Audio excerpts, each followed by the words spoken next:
A few weeks ago, I made a video talking about the best indie first-person shooters ever made, and that video did okay. Which tells me that people are looking for more single-player first-person shooter content, and it's currently not the trend right now, so it's pretty hard to find. And it also tells me that people are disappointed with the AAA gaming space, because why wouldn't you be? People have been leaning to indie games more now than ever before, and that's where we have to look to for innovation and quality titles. Hey, Jarek here. I'm a dragon on the internet, and that video was not at all intended to be an end-all be-all of all the good indie FPS games. I got a lot of comments saying that I forgot a few, but I just couldn't include all of them in one video. So here's part 2. But you know what part 2 is missing? Tanks! Specifically, World of Tanks, who is sponsoring this video. Now, if you're a subscriber of this channel, you're probably more comfortable with more traditional first-person shooters and have never played World of Tanks. Well, arguably the best way to beat someone that is more experienced than you is to make sure they never know you're even there at all. So let me explain how the concealment system works in World of Tanks. There's even a concealment stat that you can see in your garage that's different per vehicle. Now, a wide variety of things causes this stat to change depending on your vehicle and a whole bunch of things within the vehicle itself, so let me explain what you can do while you're playing. You have 4 concealment figures. 1 while you're stationary, 1 while you're stationary and shooting, 1 while you're moving, and 1 while you're moving and shooting. Every vehicle is going to have a different spotting range, but if you know these concealment figures, you can get an idea of how far away they're going to be able to spot you, and how to make them not spot you at all. At the beginning of every match, you'll see what tanks people are running, so you can get an idea of how to play that match. Maybe you're on the other end, maybe you're playing one of the more well-armored tanks. You see that bush there? Grow suspicious. Something's up, it's acting weird. Patterns will emerge between the maps you're playing on, the vehicles people are using, and players themselves. If you are playing smart, stats aren't going to guarantee your win or loss. World of Tanks is free on PC. I put a link down below in the video information and pinned comment with the invite code of COMBAT. New players will get a Cromwell B, which is a tier 6 British premium medium tank, 250k credits, 7 days of premium access, as well as 3 rental tanks for 10 battles each. The Tiger 131, a German heavy tank, the T-78, an American tank destroyer, and the Type 64, a Chinese premium tank, all of which are tier 6. Players that already have an account but haven't played World of Tanks for 30 or more days get 3 days of premium access, a 2D style bargain camouflage, and a 7-day rental Premium Tank Centurion Mk, or 100k credit compensation if you already have this tank in your garage. Huge thanks to World of Tanks for helping out this channel and sponsoring this video. Now let's talk about indie first-person shooters. The goal of this video is to get people aware of games they probably never heard of, and some indie games are actually quite well known. I got a lot of comments from people asking me to talk about Dusk and Ultrakill and Witchfire and Roboquest, but people already know of those games. I would still highly recommend them. They are awesome games, and some of them have amazing music.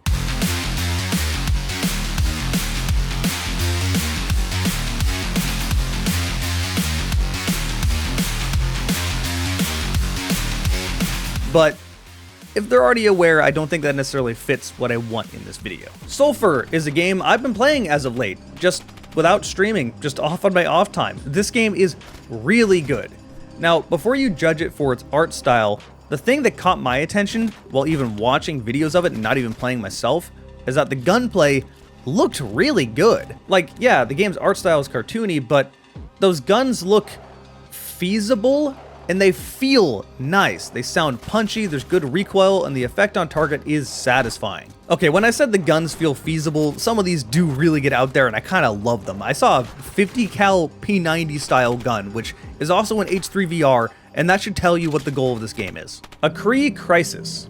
Yes, this is Acre Crisis, not Acre Crisis, as this takes place in the Acre region of Brazil. Hey, we got a dinosaur game! I love dinosaurs! We need more dinosaur games that are normal first-person shooters and not survival games. This is a total flip from the way Sulfur feels. It's a slower-paced first-person shooter where you are all alone. In 1992, a brigade of Brazilian military police ventured into the remote Acre region to investigate mysterious deaths caused by wild animals.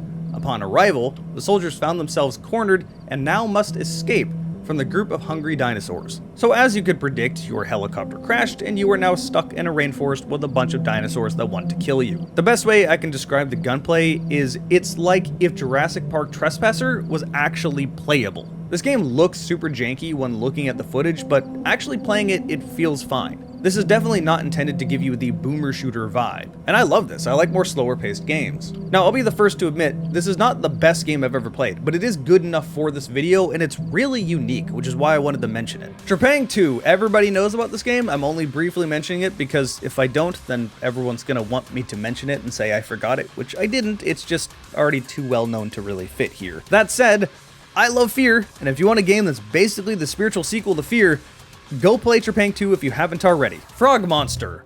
Have you ever wanted to play a Metroidvania where you're playing as a frog with a gun?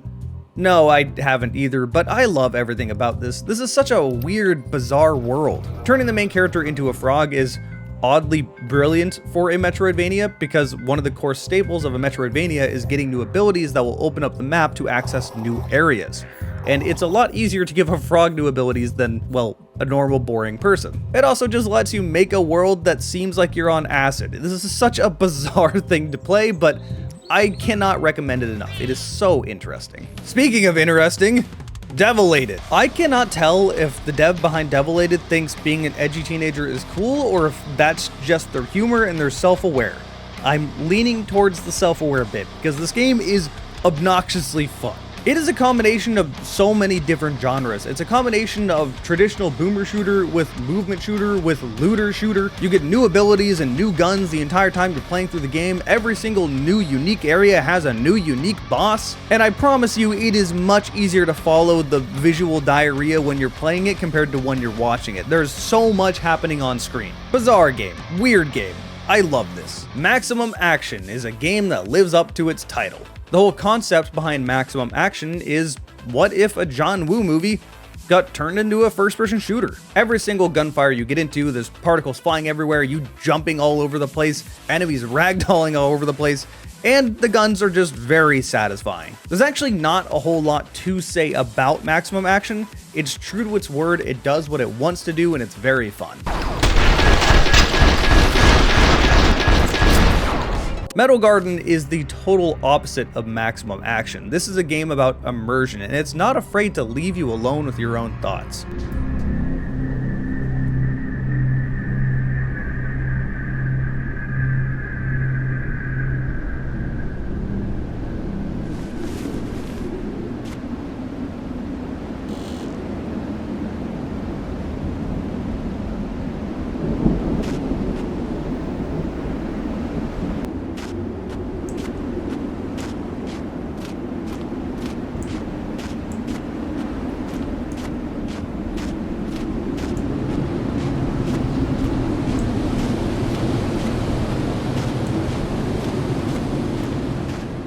We really need more games like this. Games that are not afraid to create their own world with their own atmosphere and let the player just soak it in. You were trapped in a world with a solid concrete ceiling and no idea what's outside of it. People have tried to escape for hundreds of thousands of years, who knows how long, and no one's been able to get out. You're going to be exploring ruins, trying to figure out what happened to this place and what's on the outside. I really cannot praise the atmosphere of this game enough. I love games like this, games that are not afraid to slow down. Never mind, let's speed back up again. Dread Templar. Yeah, this is a game that I just forgot to mention in the first video. I love Dread Templar. This is boomer shooter at its finest. It's fast-paced, polished, not too difficult, not too easy, wide variety of enemies, weapons, wide variety of environments, in really, really good music.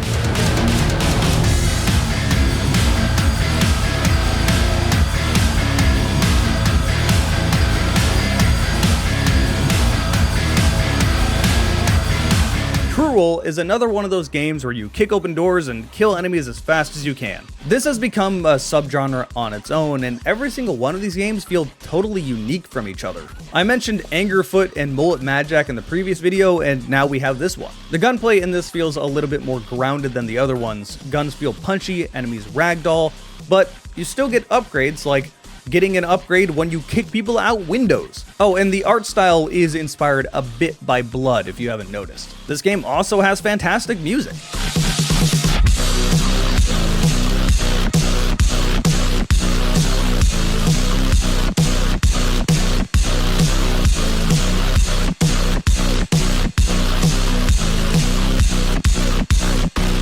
what's with really good indie games and having really good soundtracks? So there are some more indie first-person shooters that I think you guys should play, that I really liked and could not recommend anymore.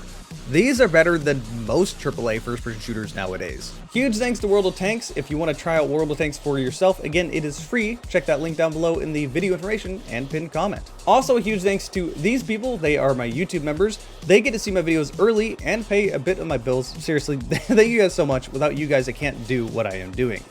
But if you just want to support me in general, check out these videos. Here's a full playlist of stuff just like this, or a recommended video, or click the thing down here to subscribe. I post a new video every single Friday at 7 in the morning Pacific Standard Time, so if you subscribe, you will almost guarantee that you do not miss it, unless YouTube decides to be YouTube and not tell you. So be sure to check here every single Friday. Thanks for watching. I'll see you next time.